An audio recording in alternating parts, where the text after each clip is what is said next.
NBC Studios, Burbank, California, November 1971.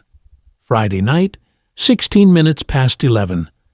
A production assistant named Gerald Myers is standing in the narrow corridor between dressing rooms 1 and 3, holding a clipboard and sweating through his shirt.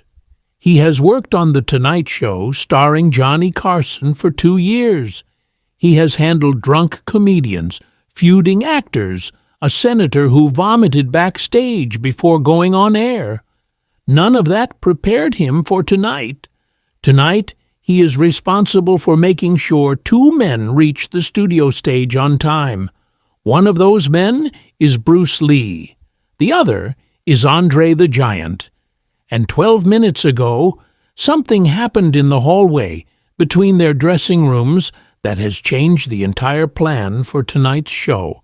It started 3 weeks earlier in Johnny Carson's private office on the 2nd floor of the NBC Burbank building. Carson was meeting with his producer, Fred de Cordova, a veteran Hollywood director who had joined the show the previous year. They were planning a special episode. Ratings had dipped slightly during November sweeps, and the network wanted something big, something people would talk about at work on Monday morning. "I want Bruce Lee back," Carson said, leaning back in his leather chair, tossing a pencil between his fingers. "The audience loved him last time. The mail we got after his appearance was unbelievable. People are still talking about it." Fred nodded. "Bruce is available. He's between projects right now, waiting on a film deal with Warner Brothers. He'd probably welcome the exposure." "Good. But I don't want just a repeat of last time. I don't want him breaking boards and talking about water. I want something different, something with tension." Fred paused. "What kind of tension?" Carson smiled, the smile that had McMahon once described as the most dangerous expression in television because it meant Johnny had an idea, and Johnny's ideas were either brilliant or catastrophic, with very little middle ground. "What if we put him with someone big, and I mean physically big, someone so large that the audience immediately thinks there's no way Bruce Lee could handle him, someone who makes Bruce look like a child, and then we let them interact. We don't script it. We don't choreograph it. We just put them together and see what happens." Fred considered this. "Who did you have in mind?" "There's a wrestler, French. They call him Andre the Giant. He's about 7 feet tall, over 400 pounds. He's been wrestling in Montreal, selling out arenas. Vincent McMahon has been booking him across the country as a special attraction. He's enormous, and from what I hear, he's got a personality. He's charming when he wants to be, but he's also got an ego. He doesn't like being upstaged, and he definitely doesn't like being told someone is more impressive than he is." Fred leaned forward. "Johnny, if we put a 400-pound professional wrestler next to a 135-pound martial artist on live television, and something goes wrong, that's why people will watch, Fred." That conversation set everything in motion. Invitations were sent. Bruce Lee accepted within a day. He was eager for American television exposure. His film career in Hong Kong was exploding, but Hollywood still saw him as a supporting player, a sidekick, a novelty act. Every major network appearance was a chance to change that perception. Andre's booking was more complicated. He was on tour with wrestling promotions across the Eastern Seaboard. His schedule was brutal, performing 4 to 5 nights a week in different cities. But when his manager heard the words "Tonight Show" and 28 million viewers, the schedule was rearranged. Andre would fly from a show in Philadelphia on Thursday night directly to Los Angeles on Friday morning. He would arrive at NBC Studios by 4 p.m. Plenty of time. That was the plan. Clean, simple, professional. But plans have a way of breaking when they collide with reality. And reality, on this particular Friday in November 1971, weighed 420 pounds and had been drinking since noon. Andre's flight from Philadelphia landed at LAX at 1:47 p.m. He had slept maybe 2 hours on the plane, folded into 2 first-class seats that the airline had awkwardly tried to accommodate by removing the armrest between them. It wasn't enough. It was never enough. The world was not built for Andrei René Roussimoff. Airplane seats were not built for him. Hotel beds were not built for him. Doorways were not built for him. He had spent his entire life forcing himself into spaces designed for smaller humans, and it had made him, depending on his mood, either quietly philosophical or violently angry. Today his mood was the second kind. His manager, Frank Valois, a Canadian former wrestler who had known Andre since 1966, met him at the airport with a rented Lincoln Continental, the only car with enough legroom. Andre folded himself into the passenger seat, his knees pressing against the dashboard, his head touching the roof even with the seat pushed all the way back. He said nothing for the first 20 minutes of the drive. Then he spoke. "Who is this other guest?" His voice was deep, French-accented, like something rumbling up from underground. Frank glanced sideways. "His name is Bruce Lee. He's a martial artist, used to be on the Green Hornet. He's big in Hong Kong right now, making kung fu movies." Andre made a sound, not quite a laugh, not quite a grunt, something dismissive, something that came from a man who had spent his life being the biggest, the strongest, the most physically dominant person in every room he had ever entered. A man who had never in his adult life met someone he considered a physical threat. "A kung fu actor," Andre repeated, "and they want to put him next to me on television? For what purpose?" "Entertainment, Andre. That's what the show is. They want the contrast, the size difference. Carson thinks it will be good television." "Carson thinks putting a small man next to me is entertainment." Andre's jaw tightened. "I am not a circus animal, Frank. I am not a prop some little actor to stand next to so people can laugh at how big I am." Frank said nothing. He had learned over 5 years of managing Andre that when the giant was in this mood, silence was safer than words. What Frank did not mention, what he deliberately chose not to mention, was something he had overheard from one of Carson's producers during a phone call 2 days earlier.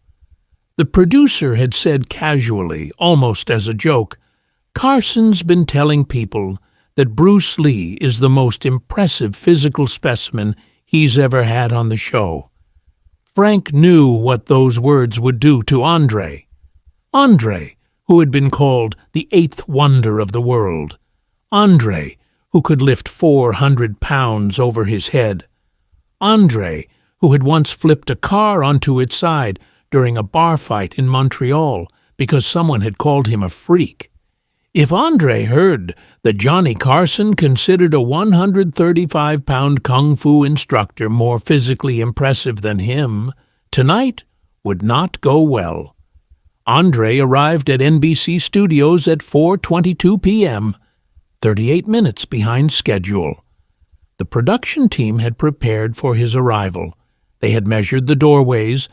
They had reinforced the chair in dressing room 3. They had even stocked his dressing room with what his rider specified: 2 cases of French wine and 1 case of Molson Canadian beer. Andre drank like a man 3 times his size, which mathematically he essentially was. On an average night, he consumed 30 to 40 beers without showing visible impairment. It was a biological reality of his condition. Acromegaly enlarged everything, including his capacity to metabolize alcohol at a rate that would hospitalize a normal human. By the time the show's stage manager came to brief Andre on the format at 7 p.m., 6 bottles of wine were empty, and Andre had moved on to the beer.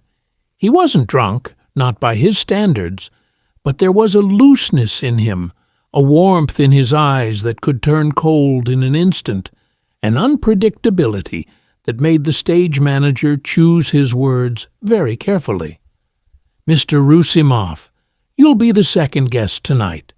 Mr. Lee will come out first, do his segment with Johnny, and then you'll be introduced. Johnny will bring you out. You'll sit down, and then he'll facilitate a conversation between the two of you. Light, fun, entertaining. Nothing physical, just conversation." Andre looked at the stage manager, looked down at him from a height that made the man feel like a child standing before a monument.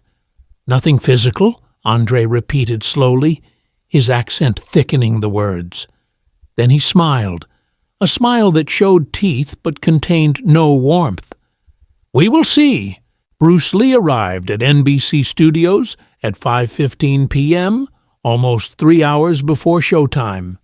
He came alone, no entourage, no manager hovering, no publicist whispering instructions.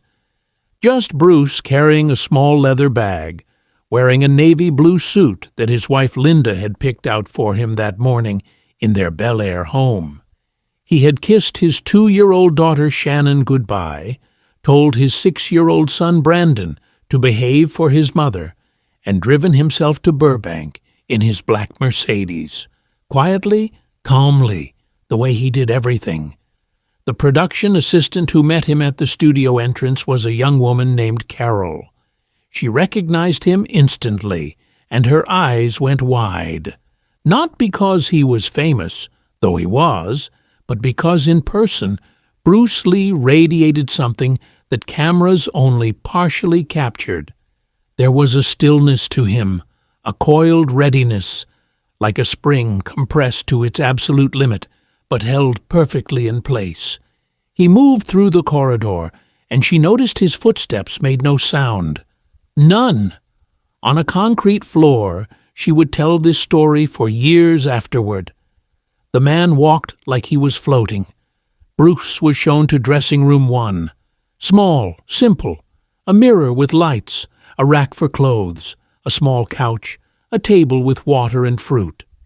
He set his bag down, removed his suit jacket carefully, and began to stretch. Slowly, methodically, every joint, every muscle, a ritual he performed before any public appearance. Not for performance, for readiness. Bruce Lee did not believe in warming up for show. He believed in being prepared for anything. At 6:30 p.m., Carson's producer Fred de Cordova came to Bruce's dressing room for the pre-show briefing. Fred knocked twice, heard a calm come in, and entered to find Bruce standing in the center of the room, perfectly still, eyes closed. Fred waited. He knew enough about Bruce Lee not to interrupt whatever this was.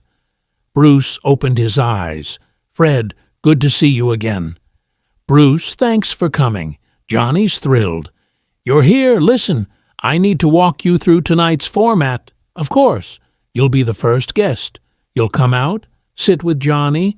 He'll ask you about your career, your philosophy, what you've been working on, standard stuff, maybe 8 to 10 minutes. Then we bring out the second guest." Fred paused. The second guest is a professional wrestler named Andre the Giant. He's very large. Johnny wants to create a moment between the two of you, a conversation about size versus skill, strength versus speed, that kind of thing. Light, playful, nothing physical. Bruce looked at Fred with those eyes, those dark, penetrating, impossibly focused eyes that made people feel like they were being read at a molecular level. "You said that twice," Bruce observed quietly. "Nothing physical. Why do you feel the need to say it twice?" Fred shifted his weight. Andre is unpredictable. He's been drinking since he arrived, not drunk, but loosened up. And he's heard that Johnny called you the most impressive physical specimen to ever appear on the show. I don't know who told him that, but he knows, and he's not happy about it." Bruce said nothing for a moment, then very softly, almost to himself, a drunk giant who feels disrespected on live television in front of 28 million people. "Bruce, if you're uncomfortable, we can restructure the—" "I'm not uncomfortable, Fred." Bruce's voice was quiet, but absolute, like a door closing, like a lock clicking into place. "I'm never uncomfortable. I'm just calculating." Fred left the dressing room feeling something he couldn't quite name. It wasn't fear, exactly. It was the feeling you get when you realize you've put two volatile elements in proximity, and the chemical reaction is no longer within your control. At 8:45 p.m., 45 minutes before showtime, it happened. The thing that changed everything. The incident in the hallway that would turn a planned television segment into something no one in the building was prepared for. Andre left his dressing room to use the bathroom. The backstage bathroom was 30 feet down the corridor, past dressing room 1, past Bruce Lee's door. Andre walked down the hallway, each footstep a small earthquake, the floor vibrating under 420 pounds of mass. As he passed dressing room 1, the door was open. Bruce was inside, shadow boxing, moving with a speed that didn't seem possible for a human body. His fists were blurs, his feet barely touched the ground. He was making sounds, sharp exhales, controlled bursts of breath that punctuated each strike like small explosions. Andre stopped. He stood in the doorway, filling it completely, blocking the light from the corridor. His massive frame cast a shadow that swallowed the entire room. He watched Bruce move for exactly 4 seconds, then he laughed. Not a polite laugh, not an appreciative laugh, a deep, rumbling, contemptuous laugh that came from his belly and filled the corridor like thunder rolling through a canyon. Bruce stopped mid-strike, turned, saw the mountain filling his doorway. Their eyes met for the first time. Andre leaned against the door frame. The wood creaked under his weight. He looked down at Bruce, the way a man looks at an insect that has landed on his dinner plate. Mild curiosity mixed with absolute contempt. "So, you are the little kung fu man," Andre said. His voice filled the small dressing room like smoke filling a jar. "The one Johnny thinks is so impressive, the most impressive physical specimen." He repeated the phrase slowly, tasting each word, letting the mockery drip from every syllable. "I have seen impressive. I have fought impressive. You are not impressive. You are small. You are fragile, and if we were not on television tonight, I would show you what impressive really means." Bruce stood perfectly still. His hands were at his sides. His breathing had not changed. His heart rate had not increased. He looked up at Andre the way a surgeon looks at an X-ray, not with emotion, with information. "You're blocking my doorway," Bruce said quietly. Andre didn't move. Instead, he leaned further in, his enormous head now inside the dressing room, his shoulders wedged against both sides of the frame. The wood groaned louder. "In my country, little men do not tell big men what to do. In my country, little men step aside. They lower their eyes. They know their place." "This isn't your country," Bruce said. Same tone, same volume, same absolute calm that was starting to unnerve Andre more than any threat could have. Because Andre understood threats. He had lived his entire life in a world of threats. What he did not understand was a man who showed no fear while standing 5 feet from someone who could crush his skull with one hand. Gerald Myers, the production assistant, turned the corner at that exact moment, carrying his clipboard. He saw Andre filling Bruce Lee's doorway, saw the posture, saw the energy between them, and his stomach dropped to the floor. He froze. His training told him to intervene. His survival instinct told him to run. Andre straightened up, pulling himself out of the doorframe. He looked at Gerald, then back at Bruce. "Tonight," Andre said, pointing one massive finger at Bruce, a finger thicker than most men's wrists. "Tonight, when we are on that stage together, I am going to pick you up. I am going to lift you over my head like a child, and 28 million people are going to see what you really are, small, helpless, nothing. And you will never fight again after tonight, because everyone in America will see that you are a toy, a little toy that I can break whenever I choose." Andre turned and walked toward the bathroom, each step shaking the framed photographs on the corridor walls. Gerald pressed himself against the wall to let him pass, the way you press yourself against a building when a truck passes too close on a narrow street. When Andre was gone, Gerald rushed to Bruce's dressing room. "Mr. Lee, I'm so sorry. I should have been here. Are you okay? Do you want me to call security? I can talk to Fred. We can cancel the joint segment. We can keep you separated." "Gerald!" Bruce's voice stopped him mid-sentence. "What is your name again?" "Gerald. Gerald Myers, sir." "Gerald, how long have you worked on this show?" 2 years, Mr. Lee." "In 2 years, have you ever seen an episode that people remembered the next day?" Gerald thought about it. "A few, maybe 3 or 4. What made those episodes memorable?" Gerald opened his mouth, closed it, thought harder. Something unexpected happened, something that wasn't in the script. Bruce smiled, the first smile Gerald had seen from him all evening. But it wasn't a warm smile. It was the smile of a man who had just been given exactly what he wanted. "Go tell Fred that the show goes on as planned. Both segments, no changes. Andre comes out after me. Everything proceeds exactly as scheduled." "But Mr. Lee, he threatened to—" "I heard what he said, Gerald, every word." Bruce turned back to the mirror and adjusted his tie. His hands were perfectly steady. "He said he's going to pick me up in front of 28 million people. That's a promise I very much want him to try to keep. 11:31 p.m. The show is live. 28 million Americans are watching. Ed McMahon has delivered his legendary introduction. Johnny Carson has walked through the curtain, done his monologue, landed every joke, and now he's sitting behind his desk, the iconic Los Angeles skyline painted behind him, the NBC orchestra settling into silence. Carson turns to camera 2 with that look, that specific Johnny Carson look that tells America something special is coming. My first guest tonight is a man who, the last time he was on this show, generated more mail than any guest we've had this year.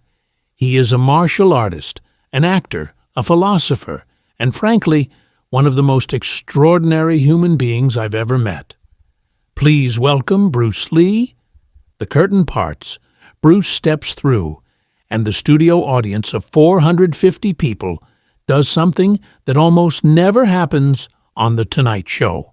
They stand, a full standing ovation, before he has said a single word.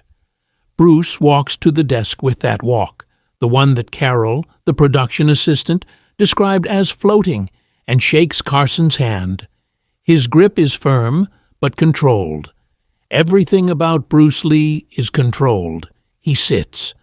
The applause continues for 11 seconds. Carson lets it ride. He knows good television when he sees it. When the audience finally settles, Carson leans forward. Bruce, last time you were here, you did something to my hand during a handshake that I felt for 3 days. My doctor asked me if I'd been in an accident. What did you do to me? The audience laughs. Bruce smiles. I simply redirected the energy of your grip back into your own wrist. It's a basic principle. Use your opponent's force against him, even in a handshake. So, every time I shake your hand, I'm essentially attacking myself? In a manner of speaking, yes. That explains my entire career in television. The audience roars. Carson is in his element now. The rhythm between them is perfect. Two performers who understand timing at a cellular level, feeding off each other, building something electric. They talk for 8 minutes. Bruce discusses his philosophy. He explains the concept of being like water. Carson asks smart questions, the kind that reveal he has actually studied his guest, not just read the cue cards. Bruce demonstrates a technique on Carson's hand, gently, and Carson's eyes go wide with genuine amazement. The audience gasps. It's beautiful television, effortless. Then Carson's expression shifts, subtle, almost imperceptible, but Bruce catches it immediately, because Bruce catches everything. Carson is about to introduce the second guest, and there's something in Carson's eyes that looks almost like an apology. Bruce, I want you to stay right where you are, because my next guest is someone I think you'll find very interesting.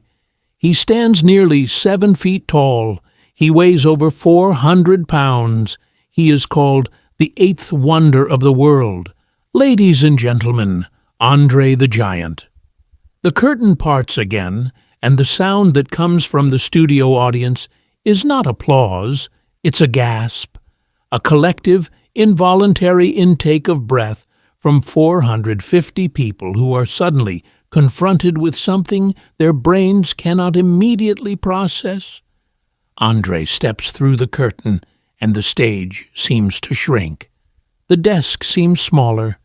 The chairs seem like dollhouse furniture. Carson, who is 6 feet tall, looks like a child. The painted skyline behind the set looks like it belongs to a toy city. Andre is wearing a black suit, custom-made. The jacket alone used enough fabric to make 3 normal suits. His white shirt is open at the collar because no tie manufacturer makes ties for a neck that thick. His hands hang at his sides like 2 sledgehammers wrapped in skin. He walks toward the desk, and each step sends a vibration through the studio floor that the audience can feel in their seats. Bruce does not stand. He remains seated, turned slightly in his chair, watching Andre approach. His eyes are tracking, calculating, measuring stride length, weight distribution, balance points, the slight favoring of the left knee that tells Bruce that Andre's right leg bears more structural damage. In the 4 seconds it takes Andre to walk from the curtain to the desk, Bruce Lee has already identified 11 vulnerabilities in the giant's body. Andre reaches the desk. He does not sit. He stands, towering over everyone, looking down at Bruce Lee the way a cathedral ceiling looks down at a prayer candle. So, Andre says into the microphone Carson has angled upward for him, "This is the little man who is more impressive than me." 28 million people hold their breath. Carson felt it immediately. The temperature in the studio shifted. The audience, which had been laughing and warm 30 seconds ago, was now silent. Not quiet. Silent. The kind of silence that happens when 450 people simultaneously realize they might be about to witness something they didn't buy tickets for. "Andre, welcome to the show," Carson said, his voice steady, professional, but his eyes were doing something his voice wasn't. His eyes were calculating escape routes. "Please have a seat. We've got a specially reinforced chair for you right here." Andre ignored the chair. He remained standing, looking at Bruce. "I don't want to sit," Andre said. "I want to stand. I like to stand when I meet small people. It reminds them of something important." "And what's that?" Carson asked, trying to steer the conversation into humor, trying to find the joke, trying to do what he did better than anyone in television, diffuse tension with timing. "Their place," Andre said. "No smile now." The words landed on the studio like stones dropped into still water. Bruce hadn't moved, hadn't shifted in his chair, hadn't uncrossed his legs. He was watching Andre with an expression that the camera couldn't quite capture, but the studio audience could feel. It was patience, not passive patience, not waiting for it to be over patience, the patience of something hunting, the patience of a cobra watching a water buffalo stumble closer to the tall grass. Carson tried again. "Andre, Bruce was just telling us about his philosophy of martial arts, about being like water, about adaptability, as a wrestler, as someone who uses his incredible size as his primary weapon. What do you think about the idea that speed and technique can overcome raw power?" Andre finally looked at Carson, then back at Bruce. Then he laughed, that same contemptuous laugh from the hallway. But now it was amplified through the studio sound system. Now 28 million people heard it. "Speed and technique," Andre repeated, his accent making the word sound like a verdict being delivered. "I will show you speed and technique." He moved, fast, shockingly fast for a man his size. He reached down, grabbed the armrest of Bruce's chair with one hand, and lifted. Not the armrest, the entire chair with Bruce Lee sitting in it.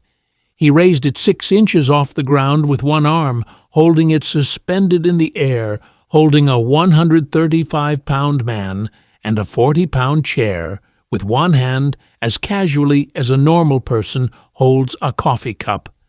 The audience screamed, not cheered, screamed. Carson shot to his feet, his chair rolling backward and hitting the desk. Ed McMahon half stood from his position, his face showing genuine alarm. The camera operators, trained professionals who had filmed everything from presidential candidates to drunken comedians, didn't know where to point their cameras.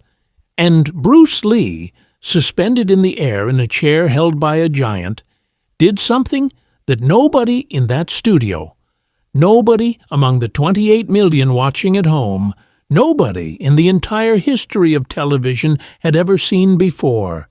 He didn't panic. He didn't grab the armrests. He didn't struggle or shout or flail. In the fraction of a second between the chair leaving the ground and reaching its peak height, Bruce uncrossed his legs, shifted his center of gravity, and stood up on the seat of the chair. He was now balanced on a chair that was being held in the air by a man who intended to humiliate him. And from that elevated position, standing on the chair seat, Bruce Lee was eye level with Andre the Giant for the first and only time. Their faces were 18 inches apart. Andre's hand was still gripping the chair, his arm still extended, but his face had changed. The contempt was gone. The mockery was gone. Something else had replaced it, something Andre had not felt since he was a child, in Coulommiers being told by doctors that his body would never stop growing, something cold, something unfamiliar. Bruce looked directly into Andre's eyes, not up at them, into them, level, equal, and he said 5 words that 28 million people heard with perfect clarity. "Put the chair down now." The studio was so silent you could hear the electric hum of the stage lights. Andre's arm began to tremble. Not from the weight. 135 pounds was nothing to a man who had lifted 400-pound wrestlers over his head in arenas across the world. His arm was trembling because something was happening that his body could not explain to his brain. Bruce Lee, standing on that suspended chair, had placed 2 fingers on the inside of Andre's wrist. Just 2 fingers. The index and middle finger of his right hand pressed into the soft tissue between the 2 tendons on the underside of Andre's massive forearm. The pressure was precise, surgical, applied to a nerve cluster that most people don't know exists, and that Bruce Lee had spent 15 years learning to fight blindfolded. Andre's hand opened involuntarily. His fingers released the armrest, not because he chose to let go, because his nervous system betrayed him. The signal from his brain that said grip was overridden by a signal from his wrist that said release. And in that fraction of a second, as Andre's hand opened and the chair began to drop, Bruce moved. He didn't jump from the chair, he stepped off it. 1 foot to the armrest, 1 foot to the desk, and then he was standing on Johnny Carson's desk, looking down at Andre the Giant, looking down at a man the world called the 8th wonder of the world on live television in front of 28 million people. Bruce Lee was standing on the desk, perfectly balanced, his navy suit unwrinkled, his tie still straight, not a single hair displaced, and he was looking down at Andre the Giant. The chair hit the floor with a crack that sounded like a gunshot. The audience jumped. Carson, who had backed against the painted skyline, was pressing both hands against the set wall behind him. Ed McMahon had his hand on the telephone beside his chair, ready to call security, ready to call anyone.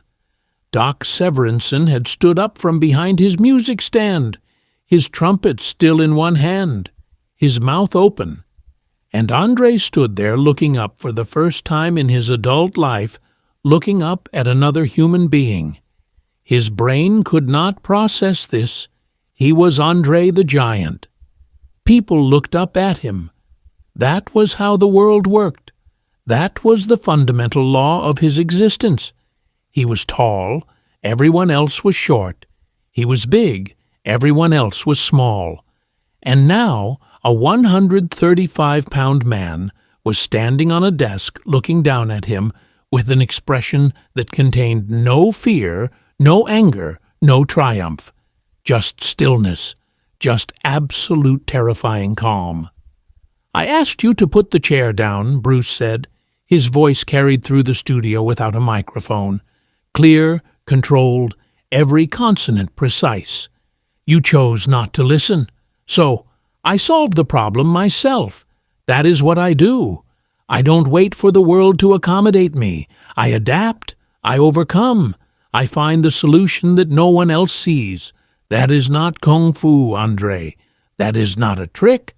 That is what happens when you underestimate someone based on their size." Andre said nothing. His mouth was slightly open. His right hand, the one that had held the chair, was opening and closing slowly, involuntarily, the nerve cluster still firing confused signals. He looked at his own hand as if it belonged to a stranger. Then he looked back up at Bruce. The studio audience had not breathed in what felt like a full minute. 28 million living rooms across America were frozen. Husbands had stopped drinking their beer. Wives had stopped folding laundry. Teenagers who were supposed to be in bed were standing in hallways watching through cracked doors. Nobody changed the channel. Nobody even blinked. Carson, from his position against the back wall, did something extraordinary, something that proved why he was the greatest television host who ever lived. He started to laugh. Not nervous laughter, not panicked laughter, genuine, full-bodied Johnny Carson laughter that broke the tension like a hammer through a window. "Bruce," Carson said, still laughing, straightening his tie, walking back toward his desk where a martial artist was still standing. "In 30 years of television, I have never had a guest stand on my desk, and I have to say, you're the first one I didn't want to stop." The audience exploded. Laughter, cheering, applause that shook the studio walls. Bruce looked down at Carson and smiled. Then he did something that would become the single most replayed moment in Tonight Show history. He looked at Andre, gave a small, respectful bow, and then dropped from the desk back into his chair in one fluid motion. No jump, no stumble, no adjustment, just gravity and grace. He landed in the chair, crossed his legs, and adjusted his tie, as if nothing had happened, as if he hadn't just done the impossible on live television. Andre stood motionless for 3 seconds. 3 seconds that felt like 3 hours to every person in that studio. Then something happened that no one expected. Not Carson, not the audience, not the 28 million people watching at home, not even Bruce Lee. Andre sat down. He pulled the reinforced chair toward the desk, lowered his 420-pound frame into it, and sat. The chair groaned but held. And then Andre the Giant, the eighth wonder of the world, the man who had never in his adult life shown submission to any human being on this planet, turned to Bruce Lee and said 7 words that would be quoted in every martial arts magazine, every wrestling publication, and every television retrospective for the next 50 years. "I have never met a man like you." His voice cracked on the last word, not from emotion, from something deeper, from the tectonic shift that happens inside a human being when a belief they have carried their entire life is shattered in 4 seconds by 2 fingers on a wrist. The audience erupted again, but this time it was different. This wasn't shock. This wasn't entertainment. This was something unscripted, something that could not be manufactured or rehearsed or produced by any network executive. A giant had just acknowledged a man 1/3 his size as his equal on live television without being forced, without being defeated, simply because he recognized something in Bruce Lee that transcended physical measurement. Carson, sensing the moment, with the instinct of a man who had hosted 10,000 hours of live television, did not crack a joke, did not deflect, did not go to commercial. He leaned forward and asked the question that every single person watching wanted answered. "Andre, what just happened? Help us understand what we just saw." Andre looked at his right hand again, opened it, closed it.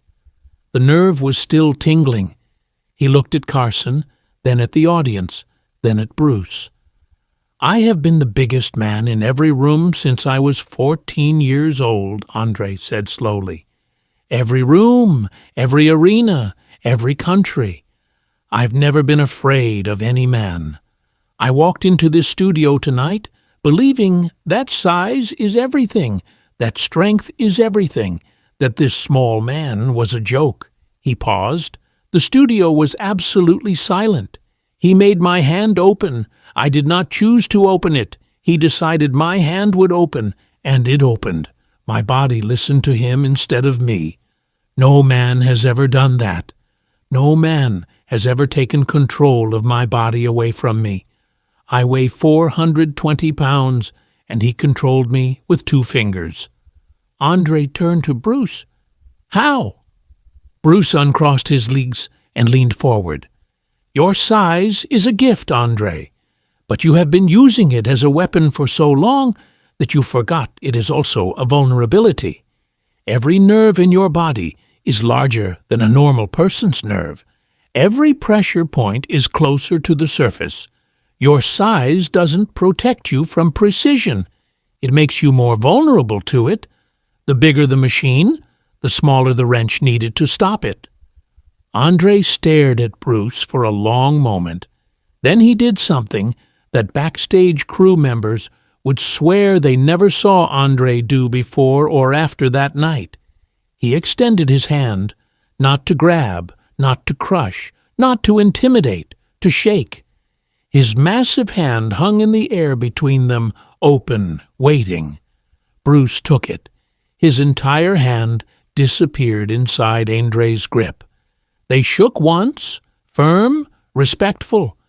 Two men from opposite ends of the physical spectrum acknowledging each other across a distance that most people thought could never be bridged. Carson looked into camera one. His eyes were wet. He would deny it in interviews for years, but the tape doesn't lie. Johnny Carson, the coolest man in television, the man who never broke, had tears in his eyes. "Ladies and gentlemen," Carson said, his voice carrying 30 years of television experience, and something new, something raw. "I have hosted this show for 9 years. I've sat at this desk with presidents, astronauts, movie stars, and legends. And I'm telling you right now, tonight, what you just witnessed will never be matched. Not on this show, not on any show. You just watched something real, and in this business, real is the rarest thing there is." The Tonight Show went to commercial. When it came back, Andre and Bruce were gone from the desk. But backstage, in the narrow corridor between dressing rooms 1 and 3, Gerald Myers, the production assistant, witnessed something he kept private for over 30 years. Andre was sitting on the concrete floor, his back against the wall, his legs stretched across the entire width of the corridor. Bruce was sitting beside him. Two men who, 90 minutes earlier, had been adversaries, were now talking quietly. Andre was asking about pressure points. Bruce was explaining the meridian system. Andre was listening with the focus of a first-day student. And Bruce was teaching with the patience of a man who understood that the most important victories are not the ones the world sees, but the ones that happen in quiet hallways after the cameras stop rolling and the audience goes home, and two people who were supposed to be enemies discover they have more in common than anyone, including themselves, ever imagined. Andre never spoke publicly about that night, but 3 weeks later, a handwritten letter arrived at Bruce Lee's home in Bel Air. The handwriting was enormous, each letter nearly an inch tall, written by hands too large for normal penmanship. It said simply, "You are the only man who ever made me feel small. Thank you. It was the best feeling of my life. Your friend, Andre."